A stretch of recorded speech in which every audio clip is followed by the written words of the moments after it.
শ্রীলঙ্কা নাকি দেউলিয়া দেশ, কিন্তু গিয়ে তো আমাদের মাথায় হাত। Oh my god, it's so pretty and it has so much to offer. 9 দিনের ট্রিপে চলে গিয়েছিলাম এবার শ্রীলঙ্কা। অনেক জায়গা ঘুরেছি, কোথায় গেলাম, কোথায় থাকলাম, সমস্ত কিছু শেয়ার করব তোমাদের সাথে। সমুদ্র থেকে শুরু করে শ্রীলঙ্কার সবচেয়ে উঁচু পাহাড়ও আমরা ঘুরে দেখেছি। চলো দেরি না করে এবার শুরু করা যাক ব্লগ। বাবা আমরা কোথায় যাচ্ছি? হ্যাঁ, শ্রীলঙ্কায়। আচ্ছা আচ্ছা আচ্ছা, আমরা তারপরে বিদেশে যাবো, তারপরে আমরা একটা হোটেলে যাবো। Okay. Welcome to the first episode of my Sri Lanka vlog. এবার হোপফুলি আমি সবগুলো ব্লগ আপলোড করব। সো শ্রীলঙ্কা যাওয়ার জন্য যে জিনিসগুলো লাগবে সেগুলো ঝটপট আগে বলে দিই। সো ফার্স্টে লাগবে পাসপোর্ট, তারপর ভিসার জন্য লাগবে ETA, যেটা অনলাইনে আগে থেকে ফিল আপ করে ফেলতে হবে। তারপর লাগবে রিটার্ন এয়ার টিকিটস অ্যান্ড সমস্ত ডকুমেন্টস সাথে করে রাখতে হবে। হোটেল বুকিংসের সমস্ত ডকুমেন্ট রাখতে হবে অ্যান্ড NOC। আমরা এয়ারপোর্টে 10:30টার ভিতরে চলে আসি, আর আধা ঘন্টার ভিতরে আমাদের সমস্ত ফর্মালিটিস শেষ হয়ে যায়। আমরা ইমিগ্রেশন শেষ করে চলে যাই লাউঞ্জে, কিছু খাবার দাবার খেয়ে নেই, কারণ আমরা ফ্লাই করছিলাম ফিট এয়ারে, যে একটা বাজেট এয়ার, এখানে কোনো খাবার দাবার দিবে না। তাই আমরা আগে থেকে একদম ফুল ফিলিং করে খেয়ে নিচ্ছিলাম, আর খেতে খেতে আমাদের দেরি হয়ে গেছে। আমাদের প্লেন ছেড়ে দিচ্ছে। Oh no! যে একটা অবস্থা, আজকে যদি প্ল্যানটা না পাই কিন্তু সব তোমার দোষ। ভাইয়া দৌড়ান।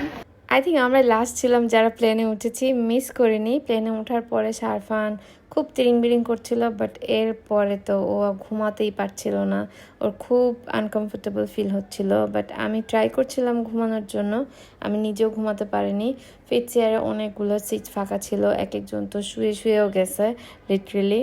সো 3 ঘন্টা এপাশ ওপাশ করতে করতে কোন রকম পার করি। ফ্লাইটে খাবার না দিলে আমার মনে হয় টাইমই যায় না। আর তার উপর ট্রিপে যাওয়ার 2 দিন আগে থেকে আমার আইতে এমন ইনফেকশন হয় চোখে, আল্লাহ জানে। আমি অ্যান্টিবায়োটিক্স নিচ্ছিলাম, বাট যাওয়ার পরে আমার আরও বেড়ে গেছিলো। Sad story. যাই হোক, আমরা পৌঁছানোর পরে ওদের এয়ারপোর্টে দেখছিলাম খুব সুন্দর, ছিমছাম, কেউ নাই এয়ারপোর্টে। মনে হচ্ছিল শুধু আমরা এইমাত্র নামলাম। তোমাদের একটা প্রো টিপ দিব, যদি ফ্যামিলি নিয়ে যাও বা 2জন গেলেও আমি বলবো যে পুরো এন্টায়ার ট্রিপের জন্য একটা কার বুক করে ফেলো। এটা আমাদের বেস্ট ডিসিশন ছিল। সো আমাদের এজেন্সি থেকে ড্রাইভার চলে আসছিল, আমাদেরকে রিসিভ করলো খুব সুন্দর করে। এজেন্সির কন্ট্যাক্ট ডিটেলসে আমি দিয়ে দিচ্ছি, তোমরা ওদের সাথে কন্ট্যাক্ট করে নিতে পারো অ্যান্ড একটু বার্গেন করে নিবা। আমাদের $600 পড়েছিল for the entire trip for 2 families।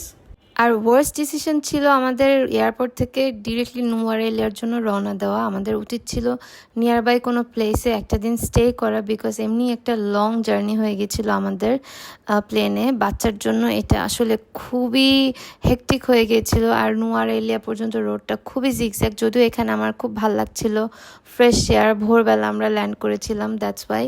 তখনও তো আমি বুঝতেছি না যে আমাদের জন্য কি ওয়েট করতেছে। যাই হোক, আমাদের ড্রাইভার আমাদেরকে খুব সুন্দর একটা রেস্টুরেন্টে থামালো ফর ব্রেকফাস্ট। এখানে বাচ্চাদের খেলার জন্য বিশাল বড় এরিয়া। আর শারফানের সাথে আমার ফ্রেন্ডের 2টা বাচ্চা, ওরা 2জন তো একদম 3জন মিলে খুব সুন্দর করে খেলাধুলা করলো। আমরা ওদের ট্রেডিশনাল খাবারগুলো ট্রাই করলাম, খুবই স্পাইসি ছিল, বাট মজাই ছিল। সকালবেলা আসলে দেখে খুব একটা এনজয় করিনি, বাট অন্য সময় দুপুরে বা রাতে হলে না এগুলো খুব মজা করে খাওয়া যেত। অ্যান্ড রিগার্ডিং প্রাইস, ওদের টাকার মান কম, এটা তোমরা সবাই জানো। $1 সমান বোধহয় ওদের 2.5 শ্রীলঙ্কান রুপিস। সো টাকার মানটা কম হলেও ওদের ওখানের প্রাইস কিন্তু সব কিছুরই আমার কাছে মনে হয়েছে ভালোই বেশি। শ্রীলঙ্কান কুজিন যেগুলো, সেগুলোর প্রাইসটা একটু তুলনামূলক কম, কিন্তু অন্যান্য যে সমস্ত খাবার সব কিছুর দাম অনেক বেশি ছিল। সো এখানে আমি ওদের ট্র্যাডিশনাল স্টিম হপার না কি যেন বলে, আর সাম্বাল, এটা আমি দেখে গিয়েছিলাম ভ্লগে।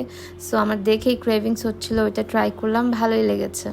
খাওয়া দাওয়া শেষে এখন যাওয়ার পালা, আর এদের তো খেলাই শেষ হচ্ছে না, এরা যাবেই না, এখানেই থাকবে।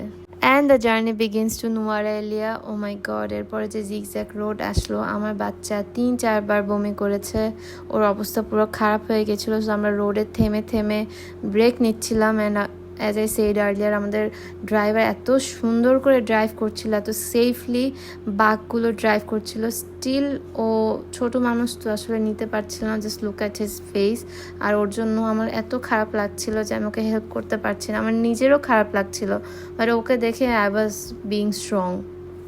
যাই হোক, এই 5-6 ঘন্টার টানা জার্নির পরে, এবং জার্নিটা পুরাই জিগজ্যাগ রোডেই ছিল, যার কারণে এত খারাপ লেগেছে, আমরা ফাইনালি পৌঁছে গেলাম নুয়ারেলিয়া।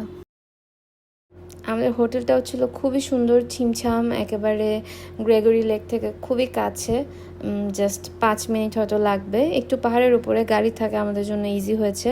অ্যান্ড রুমটাও বিশাল বড় ছিল, একটা পুরো ডাইনিং অ্যান্ড ড্রয়িং স্পেস, আর আরেক পাশে ছিল বেডরুম, অনেক স্পেশিয়াস ছিল। আর এগুলো তো আমরা সবই আগে থেকে বুক করে রেখে গিয়েছিলাম booking.com-এ। আমি সবগুলো হোটেলেরই নাম অ্যান্ড লিঙ্কস দিয়ে দিব, সো দ্যাট তোমরা যদি যাওয়ার প্ল্যান করো আগে থেকেই দেখে নিতে পারো। But the shock was Nuwara Eliya was too cold. আমরা এটা এক্সপেক্টই করিনি যে এত ঠান্ডা হবে ওখানে। আমরা তো প্রপার শীতের কাপড় নিয়েই যাইনি, ওখানে geyser teaser everything was fine, bathroom was fine. But এখন তো কম, তাও শীত, রাত্রেবেলা শীত এত বেড়ে গিয়েছিল যে উই ওয়ার শিভরিং লিটারালি। সো ওই দিনের আমাদের প্ল্যান তো ক্যান্সেল হয়ে যায়, বিকজ অর্ধেক দিন তো আমাদের চলেই যায় জার্নির মধ্যে। সো ওই দিনটা আমরা রেস্ট নেই, তারপরের দিন সকালে আমাদের ব্রেকফাস্ট দেয়, ব্রেকফাস্ট করে আমরা বের হব ঘুরতে। আজকের ব্লগটা আমি এখানেই শেষ করছি। পার্ট 2-তে আমি নুয়ারেলিয়াতে কোন কোন জায়গা তোমরা ঘুরতে পারো অ্যান্ড আমরা কোথায় কোথায় ঘুরেছি সেগুলো নিয়ে আসছি খুব তাড়াতাড়ি।